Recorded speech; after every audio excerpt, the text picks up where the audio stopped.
Hello everyone, once again I welcome you all in your YouTube channel, that is B Scholar in Studies. As you know that I had started the series of CBSE class 12 subject entrepreneurship.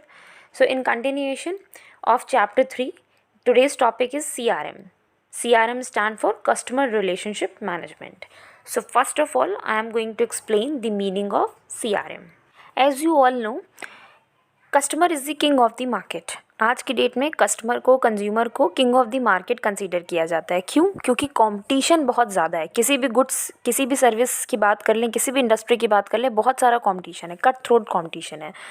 तो जो भी entrepreneur है, जो भी business person है, उनका main objective रहता है कि उनका जो भी कस्टमर बेस है वो उनके साथ लॉयल तरीके से लॉन्गर समय के लिए एसोसिएट रहे. मतलब जो कस्टमर का स्विचिंग रेट है वो बहुत कम हो. उस जो भी कस्टमर जिस कंपनी के प्रोडक्ट को ख़रीदता है वो चाहता है बार बार उसी के प्रोडक्ट को ख़रीदता रहे, वो कस्टमर स्विच होकर किसी और कंपनी के प्रोडक्ट एंड सर्विसेज को ना यूज़ करने लगे.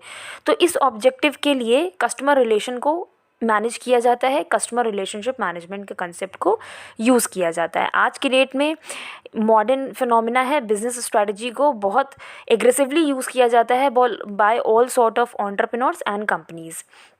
कस्टमर रिलेशनशिप मैनेजमेंट एक ऐसी बिजनेस स्ट्रैटेजी होती है जिसके द्वारा जो भी एग्जिस्टिंग कस्टमर है या जो भी पोटेंशियल कस्टमर है उसको अट्रैक्ट किया जाता है, उसकी नीड्स एंड वांट्स को कंटिन्यूअसली इनोवेटिव तरीके से फुलफ़िल करने की कोशिश की जाती है, एक स्मूथ और हेल्दी रिलेशनशिप डेवलप किया जाता है और अपने प्रॉफिट को अल्टीमेटली एंटरप्रेन्योर्स इंक्रीज़ करने की कोशिश करते हैं by increasing and enlarging the customer base.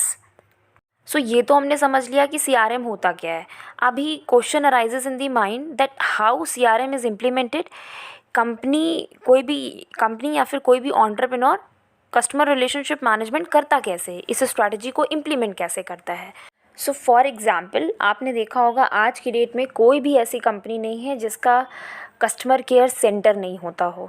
Customer care centre का मोटिव ये होता है कि जो भी एग्जिस्टिंग यूज़र हैं सर्विसेज के या गुड्स के, उनके अगर कोई भी डाउट हैं, कोई प्रॉब्लम्स हैं related with the usages of the particular goods and services, तो उसको सॉर्ट आउट किया जा सके.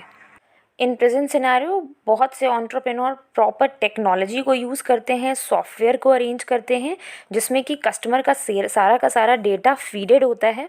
एक बार आप किसी कस्टमर केयर में कॉल करेंगे तो आपकी जो भी प्रोडक्ट रिलेटेड इन्फॉर्मेशन है, related to your personal purchase information, वो सारी की सारी डेटा फीड रहता है और वो आपको रिस्पेक्टिवली उसी हिसाब से आंसर करते हैं.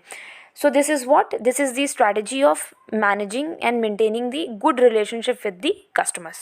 So after sales services हो गया, कॉल सेंटर सर्विसेज हो गया, ये सारे के सारे आज के डेट में इसीलिए यूज़ किए जाते हैं कि एंटरप्रेन्योर और बिजनेस पर्सन चाहते हैं कि उनके कस्टमर के साथ उनका अच्छा रिलेशनशिप मेंटेन रहे. अनदर एग्जाम्पल, कभी कभी कस्टमर्स की एनिवर्सरीज़ होती हैं, बर्थडेज़ होते हैं, तो उन पे मेल आ जाता है, मैसेज आ जाता है. इन सारी स्ट्रैटेजीज़ को यूज़ करके भी जो कंपनीज़ है वो कोशिश करती हैं कि उनका अच्छा रिलेशनशिप मेंटेन रहे विद दी कस्टमर्स. इस तरीके की चीज़ें करके एक वो डिस्टिंक्ट और सॉफ्ट पोजीशनिंग करती हैं in the mind and the heart of the consumer. So customer जो होता है वो भी पर्सनलाइज्ड रिलेशनशिप फील करता है with the companies. So this is how CRM is implemented nowadays. So that's it for today.